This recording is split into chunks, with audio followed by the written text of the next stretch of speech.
Halo teman-teman CIMSA, dalam rangka Hari Gizi Nasional 2023, CIMSA bekerjasama dengan Direktorat Gizi dan Kesehatan Ibu dan Anak, Kementerian Kesehatan untuk membuat suatu podcast membahas mengenai pemenuhan gizi pada anak, terutama protein hewani dan dampaknya terhadap tumbuh dan kembang anak. Perkenalkan sebelumnya, nama saya Alin yang akan menjadi host pada podcast kali ini. Dan pada siang hari ini, kita kedatangan Ibu Direktur. Selamat siang, Bu. Selamat siang. Apa kabar, Ibu? Baik, Mbak Alin. Mbak Alin apa kabar? Baik juga, Bu. Ya. Pada hari ini kita mau ngobrol sedikit ya, Bu, mengenai Hari Gizi Nasional dan juga beberapa mengenai pemenuhan gizi, apalagi mengenai protein hewani. Ya. Pada tahun ini, Kementerian Kesehatan mengangkat protein hewani cegah stunting sebagai tema untuk Hari Gizi Nasional. Kalau boleh tahu, mengapa Kementerian Kesehatan mengangkat itu sebagai temanya tahun ini? Ya. Jadi pertama-tama Hari Gizi Nasional itu kan diperingati setiap tahun. Waktu itu riwayatnya latar belakangnya itu berdirinya sekolah juru tentang makanan dalam rangka perbaikan gizi masyarakat gitu ya. Jadi diselenggarakan Hari Gizi sehingga artinya kan peringatan Hari Gizi ini merupakan momentum untuk kita mengingatkan seluruh bangsa gitu untuk memperhatikan kembali nih gizi-gizi pemenuhan gizi masyarakat kita. Nah, sehubungan dengan tema tahun ini di mana permasalahan gizi yang saat ini masih belum selesai itu kan stunting yang mana angkanya itu sebenarnya ada penurunan tetapi masih di atas 20%.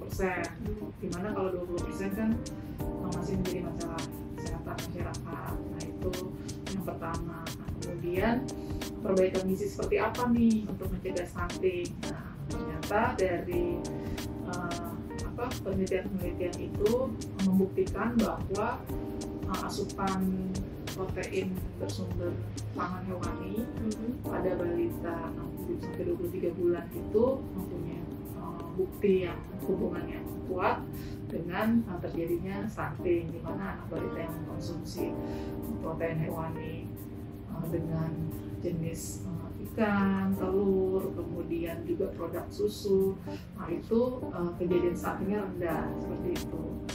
Nah, sehubungan dengan hal itu ternyata data lain, data konsumsi makanan di Indonesia itu konsumsi protein itu masih rendah, ya kan? Jadi kan ada bukti protein hewani mencegah stunting, tapi konsumsi proteinnya rendah kan? Nah, itulah apa yang bisa dipakai ya momentum Hari Gizi, di mana filosofinya untuk meningkatkan kepedulian komitmen tentang gizi. Di sini kita masih menghadapi masalah stunting, di sini kita masih menghadapi konsumsi protein hewani ini cukup rendah, sehingga akhirnya diputuskanlah protein hewani cegah stunting. Oke. Jadi berhubungan dengan temanya juga, Bu, stunting ya? Iya. Stunting menjadi satu dari 3 triple burden of malnutrition. Iya. Nah, bicara tentang stunting, apa sih, Bu, sebenarnya stunting itu? Ya. Jadi stunting itu diukur itu dengan kurva pertumbuhan, suatu standar pertumbuhan dari seorang anak yang sudah ditetapkan oleh WHO melalui kohort dari anak-anak berbagai negara gitu. Jadi sebenarnya gini, seorang anak itu di negara manapun dia tinggal, di provinsi apapun dia tinggal, kalau anak itu dapat gizi yang cukup, kemudian dapat perlindungan dari penyakit, artinya dia nggak sakit, kemudian dia distimulasi orang tuanya, nah itu dia akan bisa tumbuh dan berkembang mengejar kurva standar tadi gitu, dengan kurva standar WHO tadi. Nah, ketika anak itu, seorang anak diukur tinggi badannya dengan sentimeter, kemudian sentimeter dibandingkan dengan umurnya pada kurva tadi di bawah garis kesimpangan -2 standar deviasi, nah itulah yang disebut stunting. gitu. Jadi kalau bisa dibilang kategori pendek gitu, tapi pendeknya bukan pendek dibandingkan tetangga atau apa, tapi pendek itu untuk umurnya. Iya, tinggi dibandingkan umurnya, di bawah simpangan min 2 standar deviasi. Gitu. Karena tadi ada 3 triple burden of malnutrition, ada stunting, ada wasting, dan juga overweight. Perbedaannya apa Bu antara ketiganya dan kenapa fokusnya saat ini ke stunting? Jadi gini, stunting tadi kan tinggi badan dibandingkan umur ya. Tapi stunting itu sendiri sebenarnya tidak ujuk-ujuk langsung anak itu jadi jatuh ke tinggi badan per umur di bawah min 2 SD, tidak ujuk-ujuk begitu. Tetapi ternyata stunting itu grafik-grafik anak yang stunting itu riwayat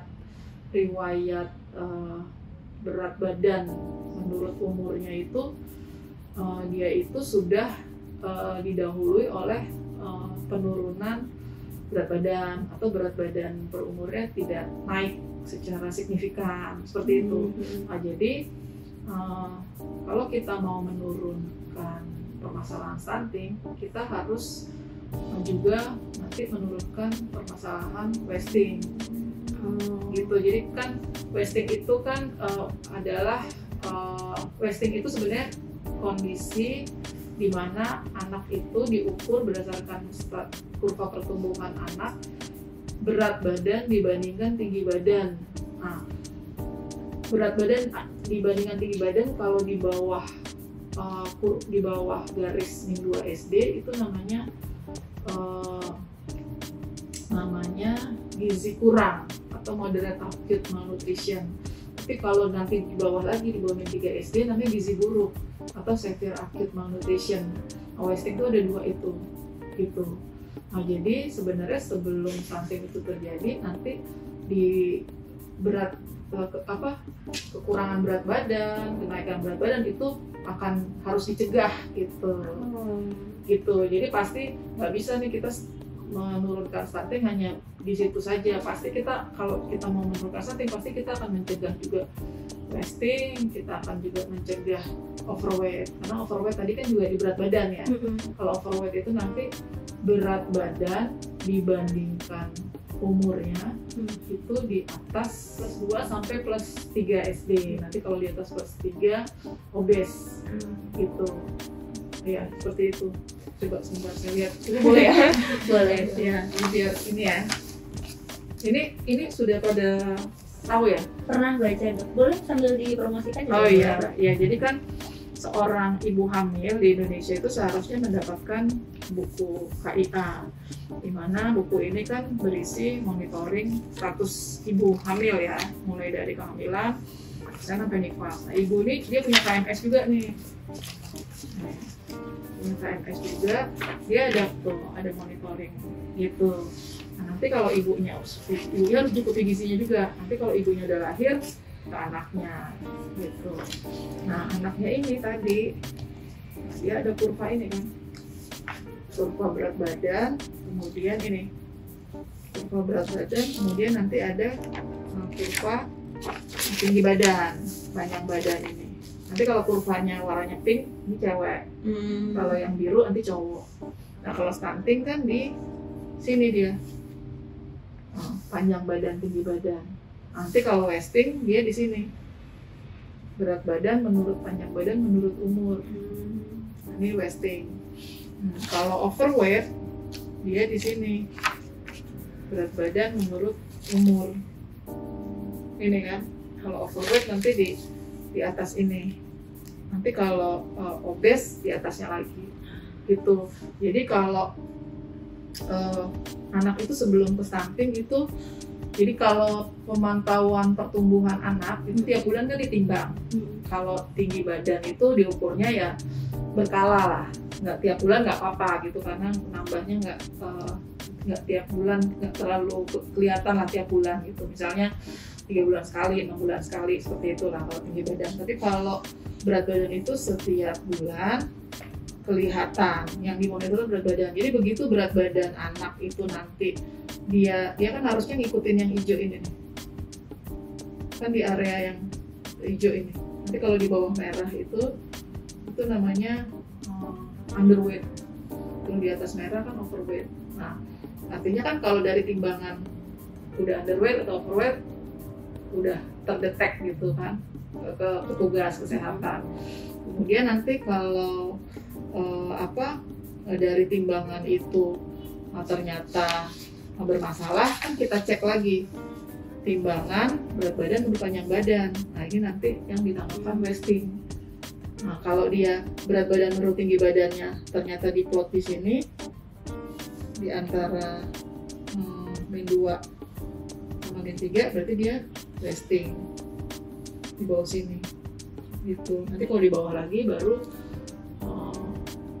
wasting itu ada 2, yang di sini nanti gizi kurang, di bawahnya lagi gizi buruk gitu.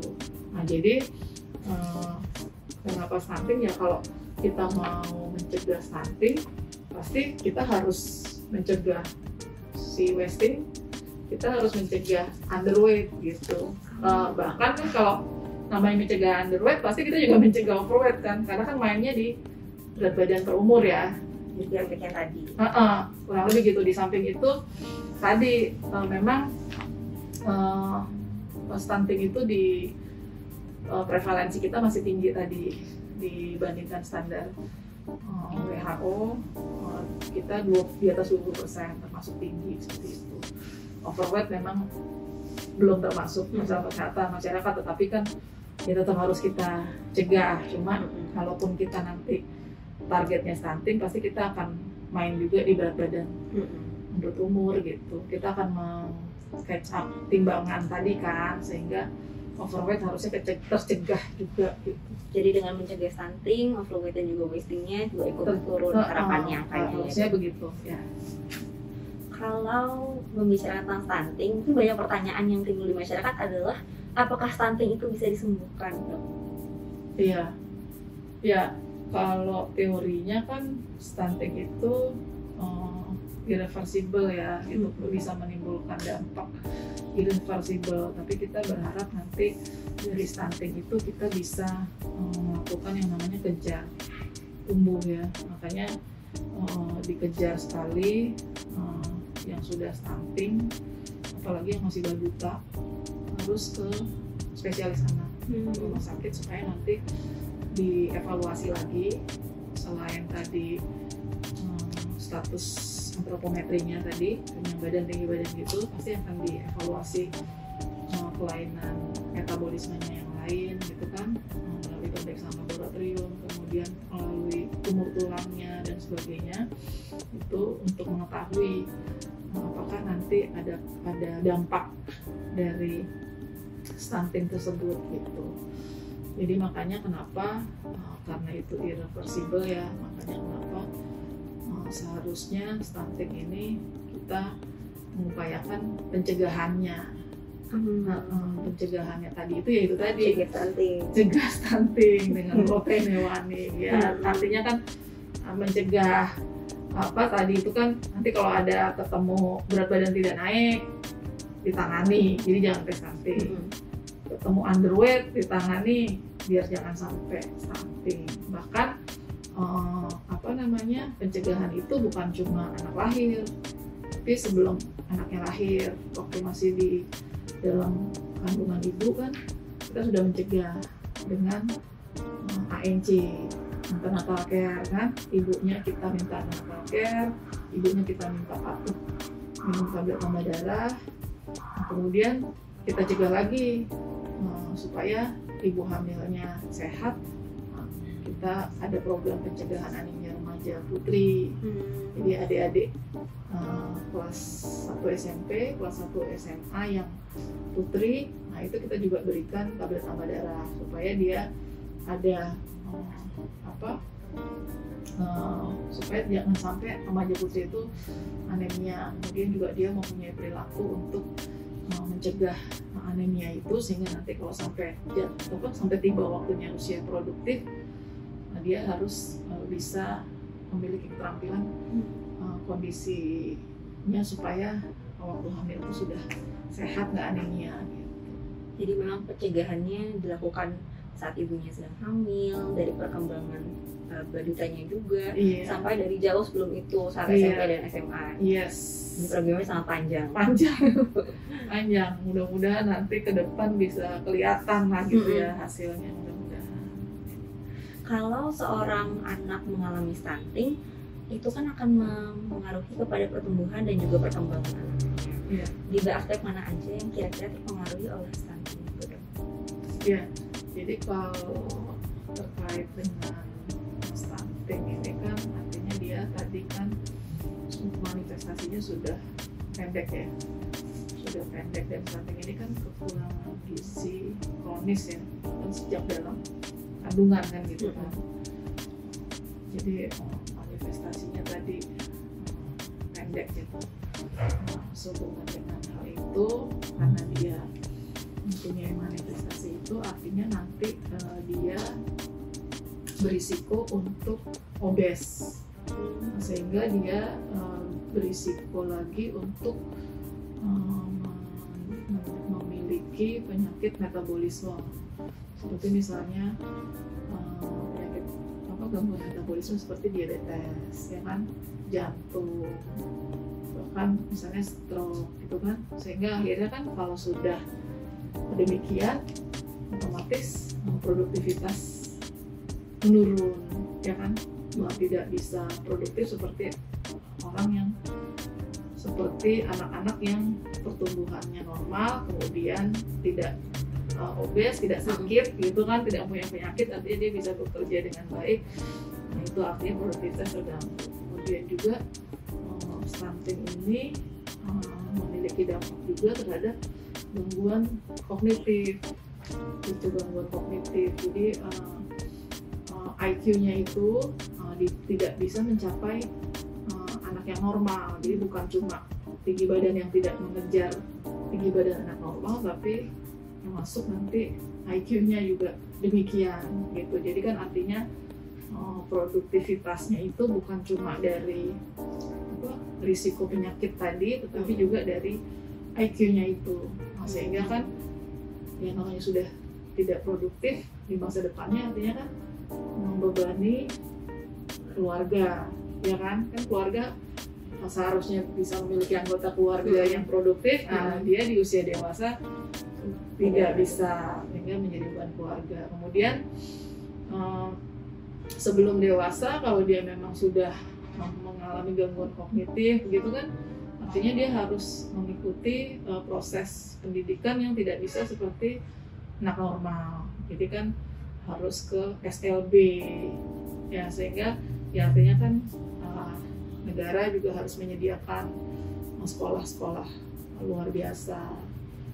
Nah, kemudian karena tadi produktivitasnya menurun bahkan hilang, artinya Indonesia yang harusnya memetik bonus demografi, karena nanti 2045 usia produktif itu proporsinya lebih besar dari yang produktif.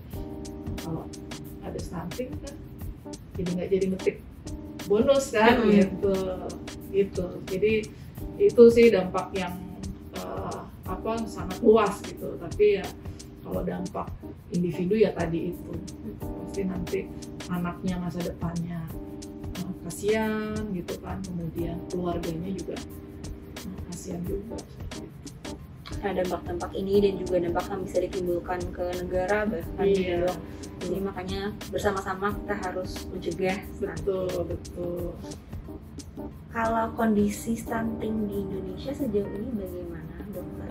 Dan tadi telah disebutkan bahwa prevalensinya masih di atas 20%. Apakah ada target yang ingin dicapai oleh Indonesia dan kapan, di tahun berapa? Iya. Jadi kalau kondisi diukur dari prevalensi balita stunting itu memang dari tahun ke tahun turun, ya kan, prevalensinya turun, artinya berkurang harusnya kejadian stunting itu. Artinya upaya-upaya pencegahan itu ya membawa hasil, tapi penurunan itu masih sedikit lah dibandingkan sama target yang harus dicapai di dalam rencana pembangunan jangka menengah nasional gitu. Jadi kan Indonesia kan punya jangka menengah 5 tahunan. Kita bilang pembangunan jangka menengah itu target di tahun 2024 itu 14%.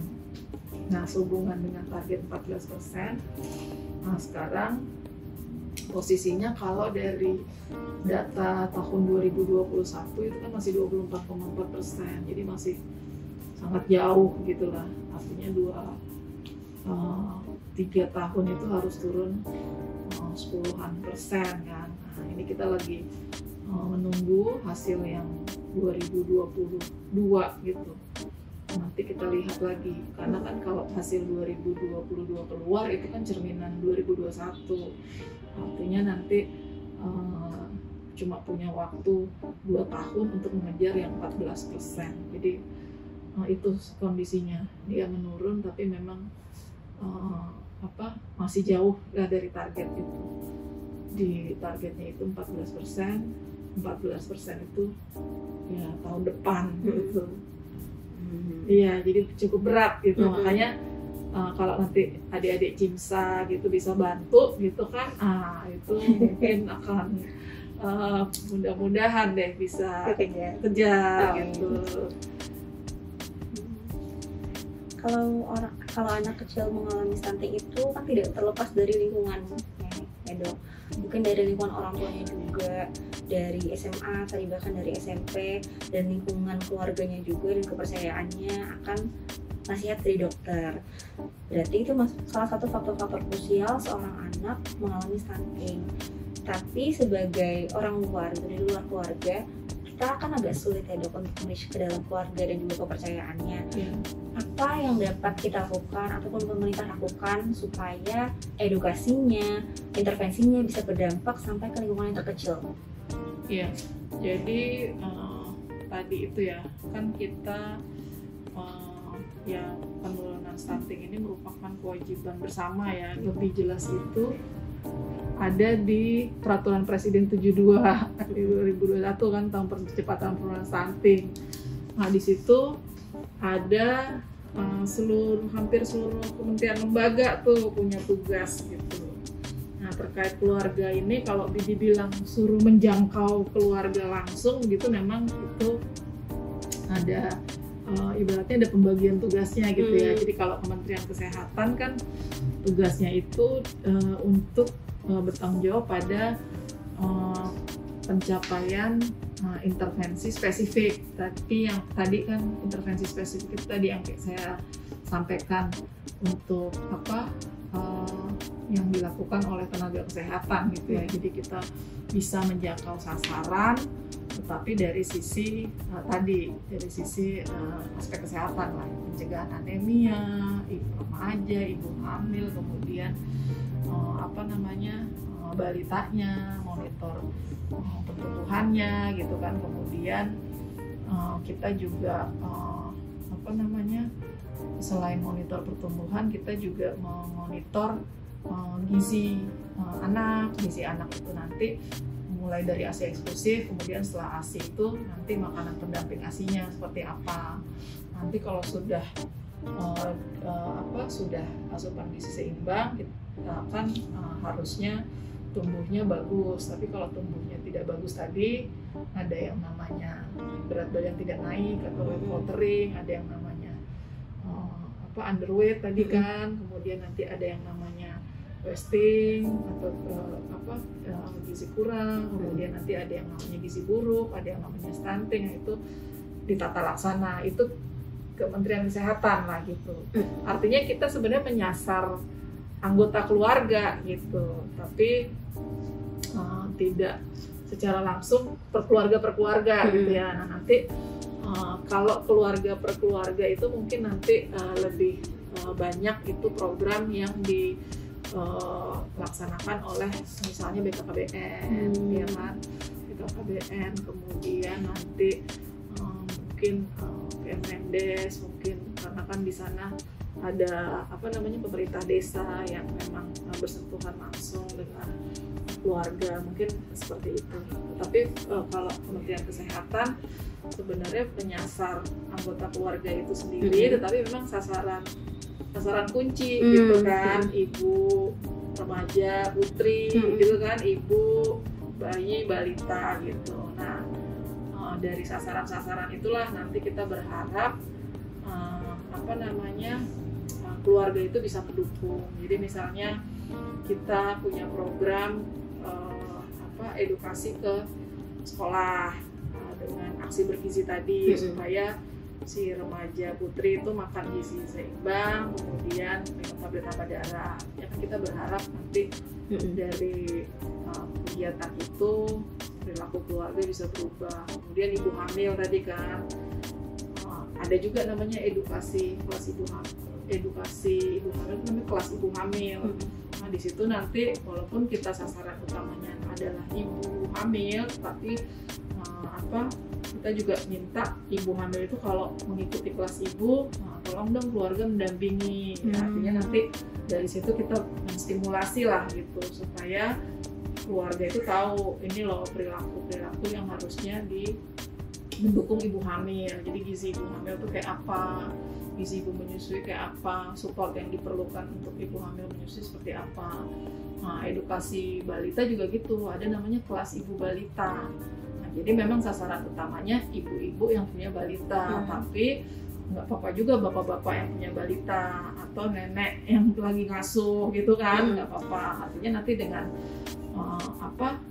program itu kita menstimulasi anggota keluarga untuk berperilaku bahwa ini loh kalau asupan gizi pada balita itu harusnya itu yang banyak itu protein, karbohidrat, lemak gitu, sayur buah nih dikit aja gitu. Nah itu nanti kita di situ kita berharap perilaku keluarga itu kita berharap dari rangkaian kegiatan itu.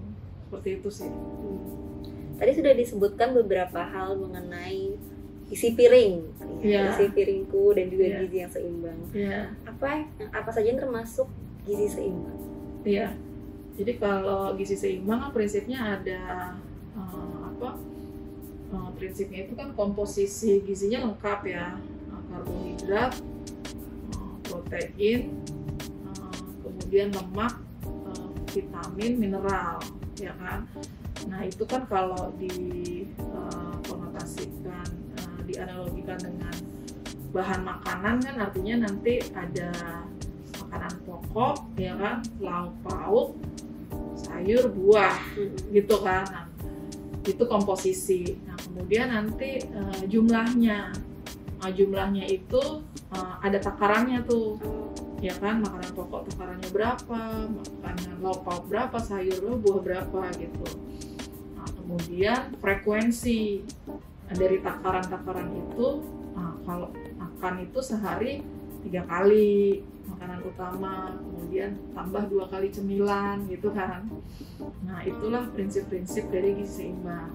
Nah terkait dengan stunting, nah ini kita memang isi piring tadi itu kalau terkait stunting itu kita prioritaskan pada tadi pencegahan stunting itu bisanya di mana sih kan gitu kan. Nah, artinya kan bisanya kalau kita memprioritaskan gizi bapak cocok nggak untuk stunting? Enggak ya, enggak gitu. Kalau gizi mahasiswa cocok nggak? Itu cocok aja remaja putri ya gitu. Tapi yang paling deket gizi siapa sih? Gizi ibu hamil kan, ketika bayi itu udah di dalam kandungan ya. Jadi harus memprioritaskan ibu hamil, kemudian ibu menyusui sama balita. Nah, kalau isi piring atau gizi dalam ibu hamil itu sebenarnya prinsipnya sama tadi, ada makanan pokok, lauk pauk, sayuran, buah, tetapi kalau ibu hamil itu sama ibu menyusui kekasannya porsinya lebih banyak dari porsi kita. Kalau kita porsinya misalnya 3 porsi, nah dia porsinya ibu hamil itu 4 porsi per hari gitu. Jadi kalau karbohidrat itu ibu hamil kehamilan awal itu 5 porsi per hari, tapi kehamilan trimester 2-3 6 porsi per hari. Nah, kalau lauk pauk, sayur, buah, nah itu kalau kita misalnya 3 porsi per hari, kalau ibu hamil 4 porsi per hari. lauk yang 4 porsi per hari, sayur yang 4 porsi per hari, buah yang 4 porsi per hari. Ibu menyusui gimana? Nah, ibu menyusui sama masih seperti ibu hamil 4 porsi per hari, tapi untuk karbohidrat, nah, ibu menyusui bahkan lebih banyak lagi, masih sama pada trimester 3, 6 porsi per hari. Nah, supaya apa? Supaya tadi untuk pertumbuhan janin ibu hamil, untuk menyusui supaya ASI-nya banyak, karena masih dibutuhkan oleh bayi yang menyusui sesuai kemauannya bayi gitu. Nah, kemudian protein hewani penting nggak di piringnya si ibu? Penting gitu. Makanya tadi ada lauk pauk itu, jadi protein hewani penting di situ. Nah, kalau tadi di ibu hamil, ibu menyusui, lauk pauknya ya sama, komposisinya porsinya lebih banyak dari yang nggak hamil, 4 porsi per hari. Jadi misalnya 1 porsi itu 1 potong ayam, 1 potong tahu misalnya gitu kan. Kalau ibu hamil itu berarti ada sehari makan itu 4 potong ayam, 4 potong tahu, kurang lebih gitu. Nah, itu makannya itu bisa 4 kali sehari, bisa nanti 3 kali, tapi yang 1 kali nanti ada 2 potong, itu bisa diatur sesuai dengan ininya ibu lah. Nah, kalau balita gimana? Nah, kalau balita ini gizi seimbang pasti, tapi kalau lahir sampai 6 bulan kan gizinya masih dicukupi oleh ASI ya, dicukupi oleh ASI. Makanya nanti gizi ibu menyusui tadi penting kan. Tadi ada porsi tambahan ibu menyusui tadi, karbohidratnya 6 porsi per hari, lauk sayur buah 4 porsi per hari kalau ibu menyusui. Bayinya masih ASI, tapi ketika 6 bulan ASInya itu cuma cukup buat 70% kebutuhan gizi. Nah, 30% dari mana? Dari makanan pendamping, itu yang kita sebut MPASI. Nah, MPASI ini bertahap, jadi ada kelompok umur 6-8 bulan, kelompok umur 9-11, kelompok umur 12-2 tahun. Kalau nanti di atas 2 tahun udah sama lah sama kita gitu. Nah, kalau yang 6-8 bulan ini yang baru pindah dari ASI ke makanan pendamping, nah ini nanti sebenarnya ada di sini gitu. Jadi gizinya juga lengkap, harus ada makanan pokok, harus yang paling utama itu harus ada protein hewani, karena tadi kan protein hewani yang diberikan pada anak 6-23 bulan dia terbukti berhubungan kuat mencegah terjadinya stunting. Jadi protein hewani itu sangat menjadi komposisi yang prioritas. Kemudian protein hewani, karbohidrat, lemak. Nah, itu adalah komposisi prioritas di makanan bayi, MPASI-nya bayi. Nah, kemudian untuk sayur atau buah itu sedikit saja, untuk memperkenalkan saja gitu. Karena nanti kalau terlalu banyak seratnya banyak, kenyang, sehingga nanti gizi dari protein dari protein hewani tadi, nah itu akan jadi tidak, karena sudah kenyang gitu kan, jadi tidak asupannya tidak optimal gitu. Jadi tadi kalau yang gizi pada balita tetap protein hewani prioritas, kemudian karbohidrat, lemak, yang sayur buah itu diperkenalkan. Untuk 6-8 bulan teksturnya itu nanti masih lembut, jadi disaring. Nanti kalau pindah kelompok usia naik umur jadi 9 bulan sampai dengan rentang 11 bulan, nah itu komposisi masih sama, protein hewani masih sangat diperlukan, kemudian karbohidrat, lemak, sayur buah juga baru diperkenalkan, tapi dia teksturnya nanti sudah boleh dengan dicincang, tidak perlu disaring sampai lembut gitu, dicincang.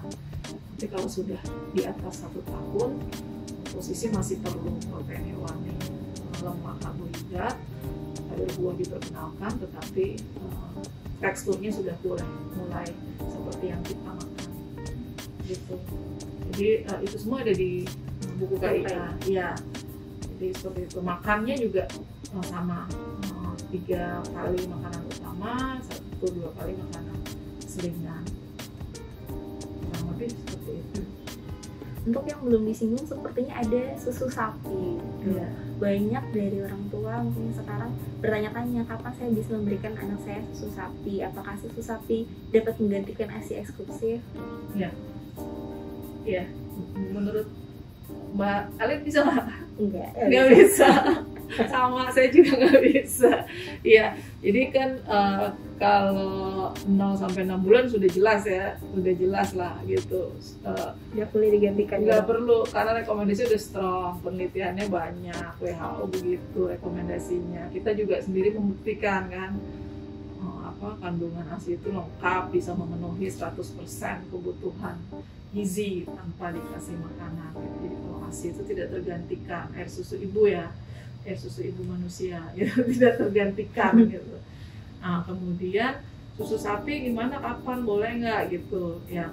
Tadi jadi kan kalau sudah lulus ASI 6 bulan kan pindah tuh, 6 bulan itu ASInya cuma memenuhi 70%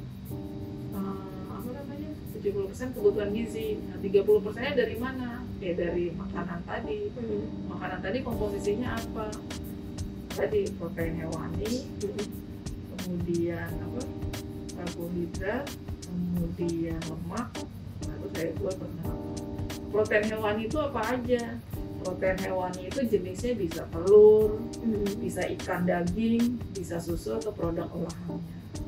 Seperti itu. Jadi artinya ya kalau bayi sudah mendapat protein hewani misalnya bersumber telur gitu, ya sebenarnya sudah cukup gitu, asalkan nanti takarannya memang sesuai gitu. Jadi kalau 6 sampai 8 bulan 1 butir telur gitu kan, nah itu nanti dengan cara memasak yang tadi, disaring, ditambah lagi nasi, ditambah lagi minyak gitu kan, nah itu disaring, nah itu cukup seperti itu. Jadi kalau sudah cukup ya artinya kan suplemen-suplemen lain sebenarnya tidak perlu seperti itu.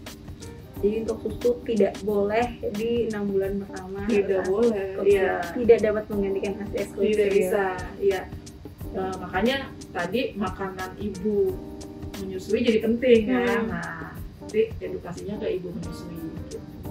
Anaknya harus terus kasih, ibu menyusuinya yang kita motivasi supaya makan dengan porsi yang sesuai ibu menyusui. Untuk anak-anaknya juga harus diperhatikan porsinya sesuai dengan umurnya. Betul. Ada nggak dok hal-hal yang sering terlewatkan oleh ibu mengenai gizi balitanya? Iya, apa ya? Iya, jadi kalau terlewatkan oleh ibu ya, ya itu kadang-kadang kan, jadi kalau prinsip-prinsip pemberian makan bayi anak itu kan tadi tepat waktu ya. Kalau udah 6 bulan udah harus nih ditambah nih ASI-nya, lanjut tapi tambahin PASI. Kemudian dia adekuat itu artinya tadi porsinya cukup, komposisinya juga sesuai tadi gitu. Nah, kadang-kadang di adekuat ini kendala nih, ibu kadang-kadang padahal kalau namanya adekuat itu kan tadi harus ada protein hewani gitu kan, kemudian karbohidrat, lemak gitu kan. Nah itu kadang-kadang sudah dibuatkan misalnya ikan gitu kan dengan nasi, dibuatkan makanan tersebut misalnya si bayinya tidak mau, itu kemudian nanti buru-buru untuk menyatakan anak saya tidak mau dikasih ikan gitu. Padahal hal ini nanti jadi artinya kan komposisinya tidak adekuat gitu kan, asupan gizi tidak adekuat. Nah, padahal bukan anak ini tidak suka, kadang-kadang prinsip pemberian makan responsif feeding itu tidak dilakukan. Jadi misalnya ibu memberi makan misalnya tidak memperhatikan anak sesuai kemauan anak gitu, misalnya beri makan sambil main pegang HP sambil nonton film, sehingga ketika anak nyuap ibunya nggak ngeliat atau gimana, atau pemberian makan tidak disiplin, tidak main-main terlalu lama dan sebagainya, sehingga hal-hal tadi lah yang kalau menurut saya itu yang terskip ya. Jadi ketelatenan itu akhirnya jadi melanggar prinsip-prinsip pemberian makan bayi anak gitu yang harusnya tadi, karena tidak telaten akhirnya jadi tidak adekuat gizi anaknya gitu, karena itu tadi harusnya ikan gitu sudah dibuatkan, karena anak nggak mau, ibunya tidak telaten, buru-buru menjudge anak tidak mau, sehingga nanti makanannya, jenis makanannya diganti sama yang misalnya lebih gurih atau lebih apa, sehingga iya gitu. Jadi itu yang perlu dibantu gitu sama adik-adik yang sudah memiliki keterampilan ini, pengetahuan ini, bahwa ibu-ibu itu memang harus punya kesabaran yang lebih tinggi, ketelatenan, di samping tadi keterampilan juga kan. Tadi harus tahu tuh, harus bertahan gitu kan. Asi nggak boleh diganti. Nah, terus tadi protein itu harus ada gitu. Jadi kalau anak ini nggak suka, ya besok-besok ya ganti cara masak gitu kan, atau ganti protein yang lain gitu. Jadi itu sih mungkin yang terskip tuh kadang-kadang itu, sehingga ya itu mau cara singkat sehingga keteteran akhirnya jadi tidak adekuat di komposisinya gitu. Protein termasuk protein hewani itu kan sangat banyak macamnya. Ya, betul. Bagaimana efek protein hewani ini dengan pertumbuhan anak, dan juga bagaimana cara protein hewani bisa mencegah stunting pada anak? Ya. Jadi kan protein kenapa protein ini harus bersumber pangan hewani gitu ya? Ya, karena protein ini kan yang dibutuhkan asam amino esensial ya. Nah, kalau dia bersumber di nabati juga ada gitu ya. Tapi kalau di hewani itu dia daya serapnya itu ke tubuh manusia itu lebih baik gitu. Lebih lentur lah, pokoknya lebih daya serapnya lebih tinggi lah dibanding nabati, itu yang pertama gitu. Kenapa hewani? Nah, kemudian yang kedua, si hewani ini juga asam amino esensial lebih lengkap. Nah, sementara asam amino esensial di protein itu dia akan menstimulasi satu, kalau katanya dokter Piprim nih, saya mengutip dokter Piprim, Ketua Ikatan Dokter Anak Indonesia ya, memicu saklar pertumbuhan gitu. Saklar pertumbuhan itu namanya mTORC. Jadi di dalam tubuh kita kan ada satu siklus pertumbuhan tulang, kemudian nanti mielinisasi saraf dan sebagainya gitu ya. Nah, itu pemicunya adalah si pathway-nya dari mTORC ini, di mana saklar mTORC ini bisa hidup kalau ada asam amino esensial yang mendorong. Nah, asam amino esensial yang mendorong itu yang paling lengkap, yang tadi bisa masuk sampai menyentuh mTORC itu, nah itu konon si bahan pangan hewani. Mudah-mudahan bisa ditangkap ya. Iya, jadi ceritanya gitu. Jadi nanti dengan protein hewani dia menghidupkan saklar pertumbuhan tadi mTORC, sehingga pertumbuhan tulang itu ya kan, platnya tulang itu akan berkembang dengan baik. Kemudian nanti juga selain tulang, tadi juga saraf, kemudian peredaran darah, nah, semuanya lah. Pokoknya begitu saklar itu langsung kan nyala tuh lampu dapurnya, lampu ruang tamunya, lampunya nyala gitu kan. Nah gitu. Ini kurang lebih seperti itu. Nah, tapi kalau stunting tadi ya itu tadi, nanti saklarnya itu dia akan ke menghidupkan yang tadi tulang, pertumbuhan tulang itu gitu. Jadi dengan mengkonsumsi protein hewani kita juga bisa mencegah stunting dan anaknya bisa bertumbuh dengan maksimal. Betul. Bagaimana cara masyarakat Indonesia dapat mendapatkan sumber makanan yang kaya protein tetapi juga dengan harga ekonomis? Ya, Nah ini banyak banget pertanyaannya. Ya, jadi kalau kita belanja ke pasar tuh ya kan tadi kan sebenarnya sumber protein hewani yang bagus seperti yang tadi terbukti berkorelasi kan tadi ada berbagai macam ya, telur ya kan, daging atau ikan, kemudian produk susu. Nah kalau telur itu kan sekilo sekarang misalnya 30.000 ya, isinya 16. Nah, kalau anak itu harus makan 3 kali, artinya kan berapa tuh? 16 bagi 3 5 hari dia ya, 30.000 itu 5 hari kan. Artinya kan kalau 30.000 bagi 5 hari, sehari itu berapa tuh? Orang tua ngeluarin uang buat beli telur 6.000 kan. Dan itu contoh aja telur gitu. Masih ada lagi yang murah-murah juga. Kayak ikan kan, ada ikan lele. Ikan lele itu sekilo kayaknya 28.000. Isinya berapa tuh gitu. Kayaknya juga isinya 5, 6 gitu. Nah, itu gitu. Jadi nggak harus telur sih. Nggak harus telur, maksudnya nggak harus mahal. Protein hewani bukan steak yang di restoran gitu, tapi telur pun bisa gitu. Gitu sih. Jadi apa saja yang paling protein hewan dan juga disesuaikan dengan kemampuan masing-masing. Iya. Jadi yang tadi Adek bilang gimana menyentuh keluarga, itu diperlukan tuh dari sisi yang lain. Tadi prioritas belanja gitu kan. Kalau kita masih punya anggota keluarga yang hamil, yang balita, kita ngalah dulu nih. Pulsa kita ya udahlah mati biar pet gitu kan. Rokok kita berhenti dulu kan gitu kan. Uangnya buat prioritas ke protein kan gitu. Iya, jadi itu diperlukan tuh edukasi terkait belanja keluarga dan sebagainya untuk bisa mendukung percepatan stunting ini tadi, supaya protein hewani jadi prioritas dari seluruh keluarga, khususnya yang punya ibu hamil, menyusui sama balita. Mungkin menuju ke pertanyaan terakhir dong, pertanyaan terakhir. Apakah ada peran yang dapat mahasiswa kedokteran atau pemuda lakukan dalam pemenuhan gizi? Iya, mahasiswa kedokteran ya.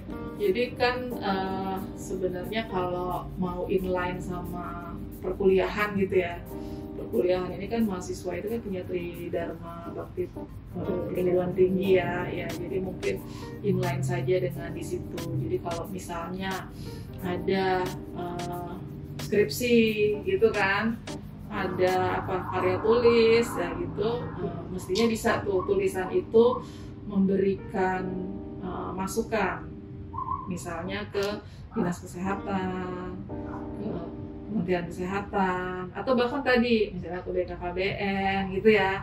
Nah, jadi itu dari penelitian gitu. Nanti kalau dari Tridharma Bakti apa aja sih? Pengabdian masyarakat misalnya.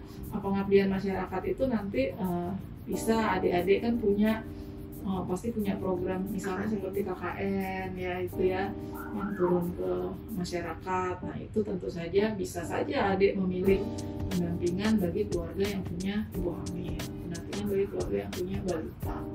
Itu akan sangat berguna buat kita gitu. Karena kalau itu diagendakan menjadi bagian dari Tridharma Bakti perguruan tinggi, itu kan setiap tahunnya akan ada sekian ribu gitu kan, sekian ribu keluarga yang didampingin, sekian ribu tulisan yang keluar gitu kan. Nah itu evidence, sekian ribu evidence gitu kan. Nah, itulah mungkin kurang lebih seperti itu. Ya di samping nanti misalnya adik-adik punya ekstrakurikuler, baksos, seperti itu pasti itu juga akan membantu dalam rangka ini. Kemudian juga kampanye itu juga di antara kaum muda gitu kan, di antara mahasiswa yang lain gitu, karena kan kalau mahasiswa kedokteran sangat mudah memahami ini, tapi kalau mahasiswa lain yang nanti akan duduk di misalnya sekarang ini kan yang terkait stunting bukan cuma Kementerian Kesehatan, misalnya nanti kita punya lintas sektor PUPR, ya kan, PUPR itu kan harus menyediakan rumah yang sehat gitu kan, akses air bersih, jamban terkait dengan stunting gitu kan. Terus nanti kita tadi BKKBN gitu kan, BKKBN itu juga banyak orang bukan kesehatan gitu kan. Kemudian apalagi kementerian lintas sektor yang Kementerian Pendidikan, Kementerian Agama, di mana di situ dia membidangi sektor pendidikan. Nah itu kan cikal bakalnya dari temennya mahasiswa dari fakultas lain gitu. Nah gimana kalau dari fakultas kedokteran ini menggaungkan apa yang bisa dikontribusikan di stunting melalui fakultasnya. Jadi kalau tadi misalnya di bidang penelitian, skripsi, bukan dari bidangnya dia, dari jurusannya dia, tapi nanti berkontribusi terkait dengan pencegahan stunting. Kemudian nanti terkait pengabdian masyarakat di fakultas mereka juga. Itu nanti mungkin peran dari FK bisa menggaungkan si percepatan penurunan stunting ini ke fakultas lain. Dan mungkin untuk saat ini yang paling dekat gitu, kita perlu bantuan untuk yang protein hewani cegah stunting. Sampai nanti pada waktunya survei membuktikan konsumsi protein di Indonesia sudah tinggi, baru kita pindah ke program yang lain gitu. Nah, sementara kita masih datanya konsumsi protein masih rendah, nah itu tolong dibantu deh terkait dengan hal ini. Ya mungkin gitu. Ada pesan-pesan lain Bu mungkin untuk masyarakat umum secara general mengenai kampanye Hari Gizi Nasional tahun ini? Ya, jadi prinsipnya tadi gizi itu merupakan hak dasar kita gitu ya untuk bisa melangsungkan kehidupan ini dengan sehat gitu kan, dengan berkualitas, sehingga gizi itu mestinya prioritas di setiap keluarga. Dan terkait gizi untuk ibu hamil, ibu menyusui dan juga balita, protein hewani adalah gizi yang penting untuk mencegah stunting. Terima kasih banyak juga dokter atas waktunya. Semoga juga bisa membantu ya dari insight hari ini, bermanfaat untuk masyarakat dan juga teman-teman mahasiswa lainnya. Iya. Empowering medical students, improving